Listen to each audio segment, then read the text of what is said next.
Hello and good morning, everyone. Only Positivity here. Have my coffee with me.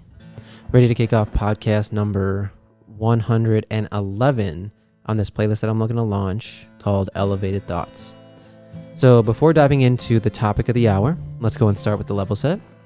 So, as I endeavor upon pursuing knowledge and life experience in this next phase of life through fitness, photography, cannabis, many more things, photography. One habit that I've really formed is traveling. So this podcast essentially goes through some of my more recent travels, taking those lessons learned and applying them to experiences in my life. So let's go ahead and jump right into it.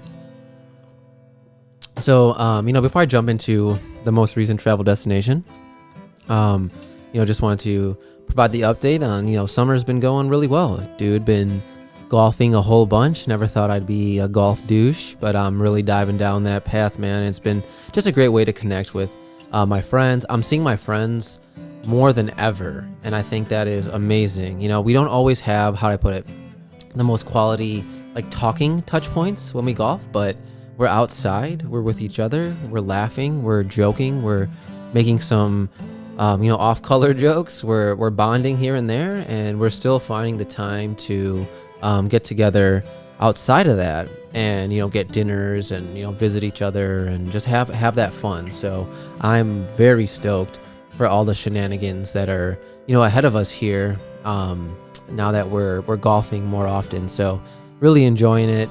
Other than that, spending time with friends, family, reading, still going through this Harry Potter book, the 5th book, and just finding that it's so rewarding to dive into that book. I find that not to go too far down a sad, rabbit hole here, but, I find that, as I reflect on my childhood, I find that I didn't have the opportunity just to wonder, to get into those mythical areas that kids get into and, create their own little world. I found that I never really had that opportunity for whatever reason. And when I read a book like Harry Potter, I just realized that, it's not about the broomsticks and the witches and all the enchanted spells. It's just more about the fact that this young kid was the savior of his own world. He was in charge of it. He had the opportunity to be a kid, and although the story of Harry Potter is one where Harry did have to become an adult really quick, he's in this wizarding world, and it just goes to show that when you create your own world, you can be the savior in it, and everyone should have that opportunity to just be a kid. And there's so much you can learn from that, and I'm continuing to learn from stories like this, and just the kids I'm around in general. They really provide a good perspective for me. And anywho, so other than that, that's pretty much kind of the lessons I've been learning over the past few weeks, past few months, past few years, just trying to continue to keep that childlike nature about me and explore the world with that type of lens. And me and my wife were going for a walk the other day, and we were just talking about how if we continued to just do what we do right now, where it's just go on trips once a month domestically, and then do a couple of international trips a year, the rest of our lives would be filled with new adventures and new memories and new experiences. So that's really reassuring for us as we talk about different life directions and things like that. So anyway, don't want to go too far down the rabbit hole there, but coming back to the topic of the hour, going through some of the more recent travels, and our most recent travel destination was to Savannah, Georgia, which was a gem. Such a nice getaway. You definitely feel like you're somewhere else in the country. It's not just another major city with similar architecture. The history is there in Savannah. They have all these little squares. You find a nice polarizing dynamic of people, right? It's a southern state, so you have that conservatism to it, but there's also a lot of art there. There's a university or Savannah College of Art and Design, SCAD. So that's another great one. So that brings in a lot of youth and forward thinking, maybe not forward thinking, but more liberal type of individuals. And then, you have, how do I put it? this old school architecture, but there's something very artistic to it. There's a lot of museums there, a lot of good food. So, we just had an overall blast. We got to, we had a Wednesday night flight because we were going on the July 4th holiday. So we had a Wednesday evening flight, which was not bad. The flight is just an hour and a half. We were delayed by about an hour. So that throws a wrench into things. So we didn't get to Savannah until like 11:45. And then we actually got more delayed than that. So we didn't get to Savannah until like 1:30 in the morning. And we had to take an Uber back home and just knocked out. And one thing that we've been really just kind of leaning into on vacation is just waking up late, taking naps, and getting our rest in. We're getting up really early every day here, 5 a.m. We're working out, doing a lot of habits. I'm going out golfing a lot. We're spending time with people. So, when we get on vacation, it's nice to just relax. Even on the weekends, right? I'm getting up early to go golfing, to go meet people, to go do things, and they're all good things. I don't regret any of them. But it's just nice to not have any agenda and just like watch movies and lay in bed. So then we touched down. Fortunately we ate at the airport. Got the edibles flowing, and dude, bro. So one thing I'll say is like I've been taking these edibles that weren't so strong, but then I picked up some from the dispensary that were like dispensary grade edibles, and those things are fucking next level. So like I'll take 100 milligrams of these other edibles that I have, and it gets you there, but it's not super. You don't get tripped out, right? You just kind of feel stoned and you're good to go. But I took these edibles I got from the dispo, and fucking they took over me, bro. I was somebody else, dude. I was just like laid out, bro. Just in my own trance there. So just some food for thought. So yeah, get to the Airbnb and just knock the fuck out, man. Like I'm just ready to die, honestly. So pass out. Get up the next morning, and we get up around like 10 a.m., man, which is late for us. So we get up. And then we go out to this one restaurant. I forget exactly what it's called, but I think it's called like Capitol Quarters or something like that in Savannah, downtown Savannah. And dude, I had the best like salmon bagel I've ever had in my life. It had like, pickled onions. It had capers. The salmon was great. It was on an everything bagel. Got a nice latte. And the architecture is very grand, so you feel like you're in this ballroom that's just a breakfast spot. And, we sat at the bar, so we're just watching this dude kind of making breakfast drinks for everybody. And he was taking our order and doing everything. So it was kind of like, a little bit of something stimulating to watch while you're eating breakfast. And I thought it was a great way to start the morning. You see a bunch of locals coming in, folks that the waiting staff knows, and it's always wholesome to see that type of thing, just, hey, Lucy, top of the morning, things like that. And they're like, hey, Jeff, how's it going? And we're like, yeah, fuck yeah, bro, this is very nice. So anyway, there's that. And so after that, we just get out and we just walk around, right? So we went to... you can just walk around Savannah and get into a bunch of shit. They have so many squares. It looks like Red Dead Redemption out there, and there's so much history. There's a lot of placards where they'll tell you the history of this. So we went to this spot called Forsyth Park, and it's a huge park in the middle of Savannah, and there's a lot of shops, a lot of vendors, a lot of outdoor activities, a lot of coffee shops. And you just see people outside, like people playing frisbee. There's a lot of tourists there. There's water fountains. You just see a lot of, like wholesome activity. People are laying out. It's hot. And we just walked around for hours, just chatting. You kind of immerse yourself. You see all the different types of homes they have there. You walk through the different neighborhoods, and you just see like this place is rich with diversity and things of that sort. So it's really great. They also have like a free bus. That is awesome. Hop on, hop off kind of shuttle that's free for folks, going through the city and whatnot. And I think that is awesome to offer. Didn't really see too much homelessness. Obviously there is some, but not nearly as bad as San Diego. So there's that. So we ended up doing that, which was really fun. It's just good to get out and chat. And then it was hot as fuck, man. Like I was like all comfort. I was like, dude, I'm just gonna wear, athletic shorts and a t-shirt, dry fit t-shirt, and we just walked around and chat. We tried to go to this one church, St. John the Baptist, but it was closed because of July 4th, and so we didn't end up going there that day. But anyway, so we spent a good amount of time walking, like a couple hours walking, and we were like, yo, we need to go back and just rest up, dude. So we went back home, and we actually ended up both doing a workout. Like I just did 6 rounds of push-ups, abs, and body squats just to get something going, and then took a shower, and then we just napped out for a little bit, right? So we napped and we took showers, napped, and we were watching that Edgar Allan Poe movie. We watched like the first half of it. And then we had a 5:45 reservation at this spot called Vic's on the River. Again, just pretty much exactly how it sounds. It's a nice, old school Southern spot, good seafood.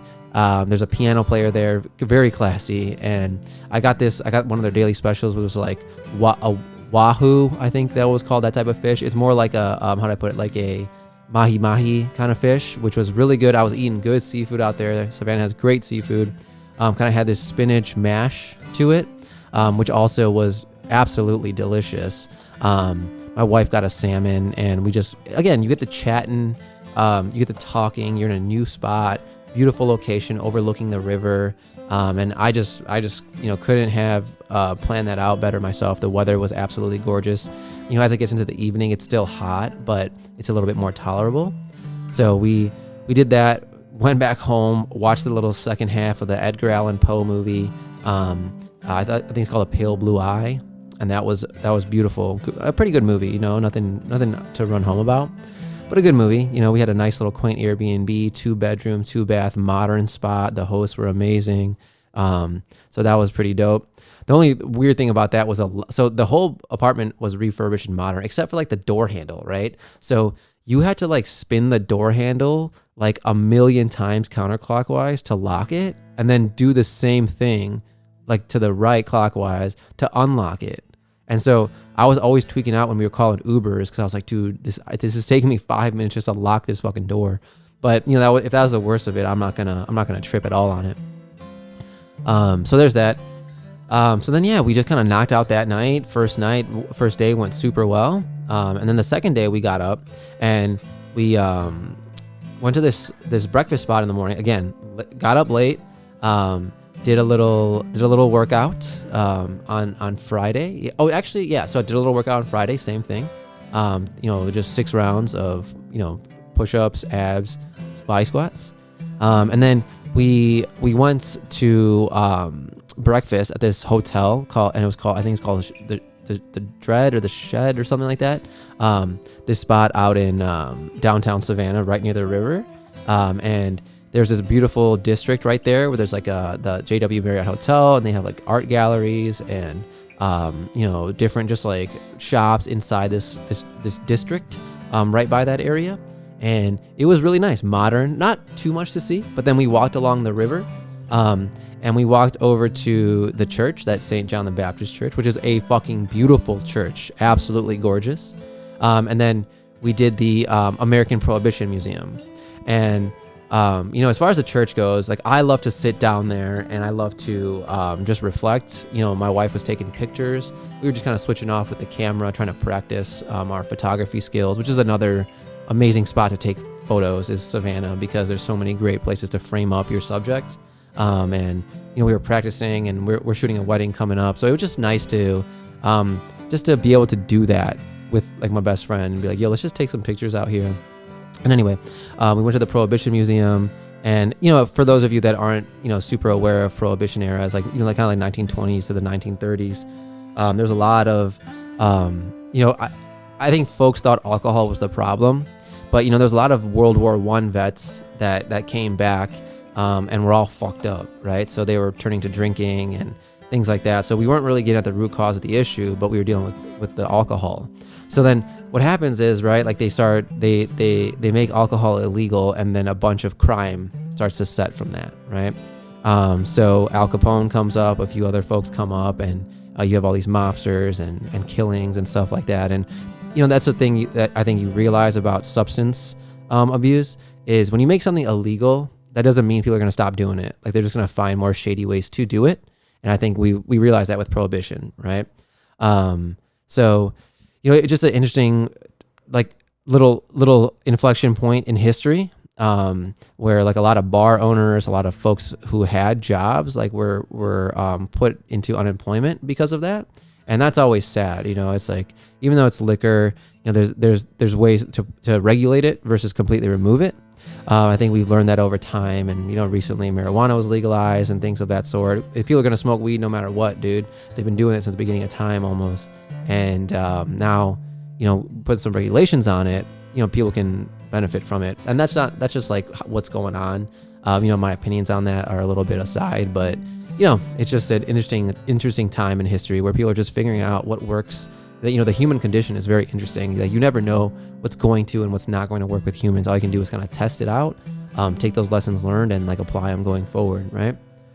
So anyway, there's that. So then we come back after all of that, right? Another long day, 3-4 hours out in the heat. We come back, rock the nap, after and take a shower, rock a nap. And then we go out to this spot called River House, which is right on the river walk. And dude, I got this pecan salmon, which was such interesting flavor combinations, dude. Like the fish there is phenomenal. It's like a fancier restaurant right on the river. That's where the bars are. There's a lot of people out. That's like the main attraction out in Savannah. So it was really nice. There was this like couple next to us. I think they were on like some of their first dates, and they kept FaceTiming like everybody they knew. I think there was this gay couple who were trying to tell everyone that they're together. And so they were just calling everybody. And I'm like, bro, is this the time to be FaceTiming everyone like in a restaurant? But anyway, to each his own. I'm happy for them. I hope, they have a prosperous life together. So anyway, there's that. So we went back and just relaxed for a little bit after that. That was like at like 7. And then we did this 10 p.m. ghost tour. And it's interesting. The ghost culture is definitely present in Savannah. There's a lot of all that, kind of, not the Creole culture, but like a lot of that voodoo culture is out there. And a lot of great stories. And we walked by a cemetery. We heard a bunch of ghost stories. And, I think what was good was like, so the host he was pulling up a lot of pictures and videos on his iPad that like seemed kind of sketch. But at the same time, it's like he also was aware of the fact that not everyone's going to believe in this shit. So I was like, okay, you know what? As long as you're understanding about it, it's great. So it was also like a really big tour, like 30, 40 people. I'd recommend keeping it to like 10, so that way you can get the effect of the scariness, right? When there's like so many people there, it's hard to just listen. But it was a cool experience nonetheless. Like when you get a tour from a local, you always find out new tidbits about the area. So it was really fun. And we got home around midnight and just knocked out again, passed out. Got up in the morning and, did another workout in the morning, a little quick workout. I was really not trying to go out and get some food, so we just DoorDashed some Starbucks. Sometimes you just got to do it, right? And then we had a spa day. We had a temple day spa out there, which is great. I had a massage and a facial. My first time getting a facial, and it was so relaxing. Just to have somebody like massage your face is awesome. It's definitely a bougie experience. My masseuse was great. She was awesome. She spoke to me the entire time, and we were talking about Buddhism and things that we relate on. So I was like, all good. I'm like, let's talk about it. But generally in a massage, you like to relax. But she was like an interesting chick. She started talking about when she started smoking weed, how we evolved with our relationship with marijuana. And I'm all about that. She was, like I said, she was big on Buddhism. I'm not super well versed on it, but I know enough about it to talk about it. So she was like, a very like spiritual person in that regard. So it was nice to talk to her and hear her story and where she's coming from. She's saving up to go to Italy in a couple of years with her best friend, which I think will be awesome for her. I was like, dude, I highly encourage you to travel and meet new people and hear perspectives, honestly. So I hope that trip works out for her. And then, so we're early, right? Our flight's at 7:30. It's only like 1 o'clock. We go to this restaurant called Shook, which was awesome. It was like a Middle Eastern restaurant. Got some lattes, got some shawarma, some hummus, if I can rub it all up in my booty hole. So it was awesome. Really good spot. And we're just talking, reflecting on the trip. We're like, man, like, what if we lived here? We're just like running through scenarios, just like very euphoric, if I'm being honest. And then we get to the airport, and the Savannah airport is really small, only like 10 gates. The parking garage is bigger than the airport. And so we get delayed, we keep getting delayed. So we get delayed for like, we've been at the airport for like 10 hours almost, or like 8 or 9 hours, because our flight got delayed until like 10:30. And so it's all good. I'm trying to make the most of it. Like there was a little bit of an initial like, man, what the fuck? But we got our steps in at the airport. Even though it was a small airport, we did some stretching. We were laughing. We were reading a lot. It was really fun. And it's going to be a core memory, right? Even though it was like a delay, it's like, man, we made the most of it. We had some tough conversations back and forth, but we ended up just laughing and giggling and just doing the same shit we always do, man. And then threw some edibles on right before the flight. Landed home around 12:30. We were supposed to get home at 8:30. Landed home around 12:30. Got home at like 1:15. Took a shower. Passed the fuck out, my dude. And then woke up at 5 a.m. for golf, motherfuckers. So you know what I'm saying? So we did that. Came back home and rocked a nap for the rest of Sunday. And now we're back in action. So a really fun trip all in all. I recommend anyone getting out to Savannah. The pace of life is a little slower. Definitely like a gem out there. And just get out there and do it, man. Enjoy life. Feel free to just, check out the history of a place, immerse yourself, try to talk to the locals. And, before you know it, you'll be making some core memories. So I'll leave it right there. Hopefully you all are enjoying the podcast. Feel free to leave me any feedback. And remember, only positivity. Thanks, guys.